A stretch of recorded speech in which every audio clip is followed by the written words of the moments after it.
Ever wish you had a crystal ball to peek into your financial future? Well, get this. Today's deep dive is exploring the idea of AI becoming your own personal, like, financial guru. Mm-hmm. And I'm not just talking about those robo-advisors you've probably heard of. Right. We're going deeper into these things called large language models. Yeah. Those AI systems that can, analyze info and respond almost like a real pro. It's wild, really, because researchers are actually building these, benchmarks now to Oy. see if AI can handle the kind of stuff that financial experts do every day, you know? Whoa. So we're not just talking about, basic number crunching here. No. There's actual financial thinking happening. Oh, absolutely. Think. Analyzing market trends, or figuring out the best investment strategies, even spotting things like maybe potential insider trading. Wow.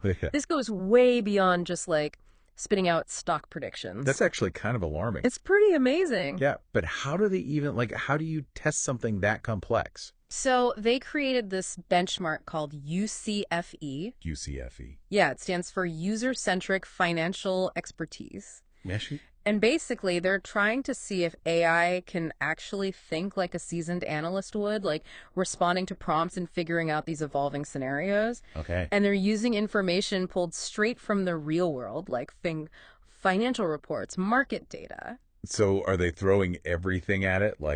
Seeking alpha articles, Investopedia definitions, all that? Yeah, basically. They're going all out. Wow, all right, so they're throwing all this data at it. But what does this obstacle course actually look like? What's the AI actually doing?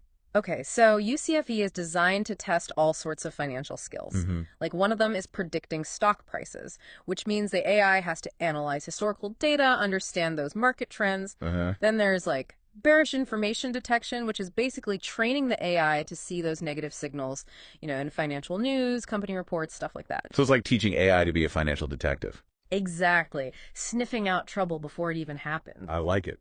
But it gets even more complicated. Right. UCFE dives into these really complex tasks like asset valuation. Okay. So think, the AI has to analyze financial reports, but then also market conditions, industry trends, even regulatory changes. Wow. Just like a human analyst would have to do. This is where it gets really interesting to me. Yeah. Because it's not just about, simple calculations anymore. Right. It's the AI needs a deep understanding of the entire financial world. You got it. You hit the nail on the head. Okay, so with something as complex as this UCFE thing, how do they even begin to evaluate how well the AI is doing? This is where it gets really wild. They're using AI to judge AI. Wait, hold on. AI judging AI. That sounds like, I don't know, some sci-fi movie stuff. How does that even work? So they call it the LLM-as-Judge methodology. LLM-as-Judge. Yeah, so basically one AI, Okay. in this case, it was Claude 3.5 Sonnet. That one becomes the judge, and it has to evaluate how the other AI models did on the financial tasks. So it's like what, an AI talent show? But instead of singing or dancing, they're crunching numbers and analyzing stocks. Yeah, kinda. But instead of stage presence, Claude's looking for accuracy. Right. How deep the analysis is and how well the AI, actually gives the user what they need. So like a real financial expert would do. Exactly. Okay, that makes sense. But how can we be sure this Claude AI is being fair? Right. What's to stop it from playing favorites? Well, to make sure everything was objective, Yeah. they had these human experts, finance students, professionals come in and review everything, compare it to their own judgment. So it's like a reality check. Exactly. For the AI judge. Yeah, they have both AI and human judges scoring the performances. I like it. So did the two sets of judges usually agree? Were they seeing the same things in these AI contestants? That's the thing. The results were really consistent between the AI judge and the human experts. Wow. Okay. Which I think shows us that the AI judge, Claude, it's on the right track. Yeah. Picking up on the same stuff that humans do when we're talking about financial expertise. That's really interesting. So how did the AI models actually do? Were there any surprises? So one of the big things they found was that bigger isn't always better when it comes to AI. Really? You'd think those massive AI models with billions of parameters would be the best, but that wasn't always the case. Huh. So size doesn't matter when it comes to AI financial advisors. Not necessarily, no. Okay. What they found was that these mid-sized models, with 7 to 14 billion parameters, Okay. often did surprisingly well. Interesting. Why do you think that is? Why were those mid-sized models so good? It seems like they hit this sweet spot, Okay. complex enough to really grasp what was going on in the financial tasks, Yeah, but not so big that they got lost in the weeds. I see. It's like that saying, too many cooks in the kitchen. Yeah, kind of. You Yeah. need that balance. That makes sense. So what about the really big models? Did they have drawbacks because of their size? You know, there was this one, Llama 3.1, really powerful model, comes in different sizes, Mm-hmm. but the larger 70 billion parameter one, it could handle a ton of information. Yeah. But sometimes it just got bogged down. Really? Even AI can overthink things. Right. So how did that actually play out in the benchmark? Basically, this llama, it would just go on and on. Oh, no. Super detailed, lengthy responses, even when a simple answer would have worked. Like when you ask for a restaurant recommendation and they tell you the entire history of the place? Yeah, exactly. Mm-hmm. Interesting, but not always helpful. Especially with financial decisions. You need things to be clear and quick. Exactly. So it's like this trade-off, Okay. The larger AI models have all that power, but the Yeah. smaller ones, they're more concise.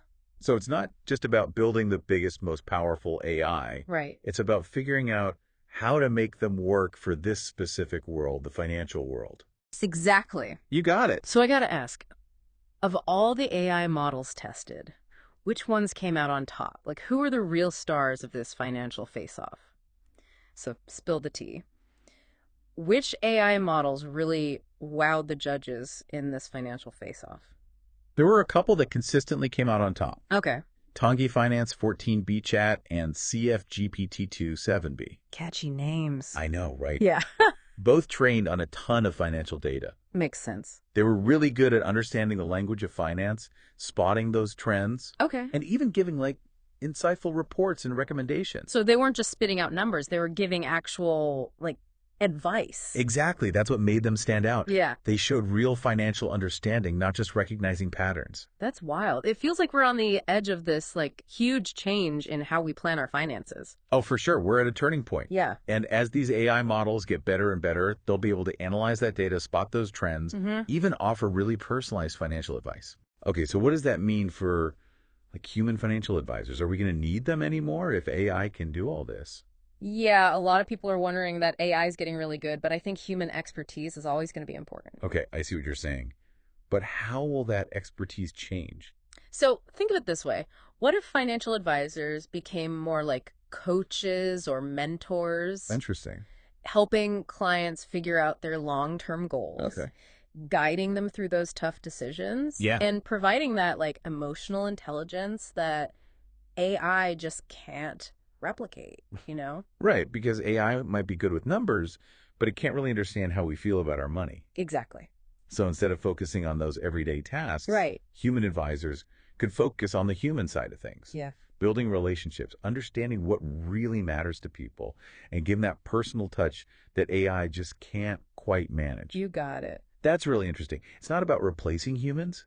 It's about combining the best of AI with what humans are good at. Yeah. Exactly. That's the key. That makes me feel pretty optimistic about the future of all this. As you should.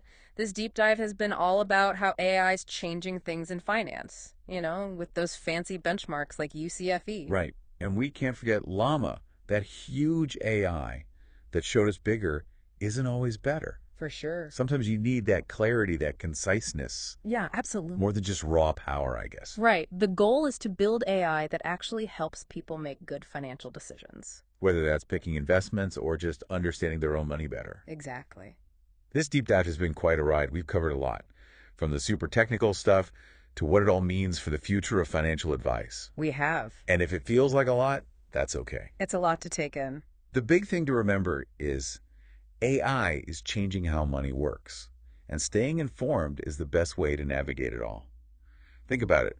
What financial questions would you actually trust an AI to answer? That's something to ponder as we wrap up today's deep dive.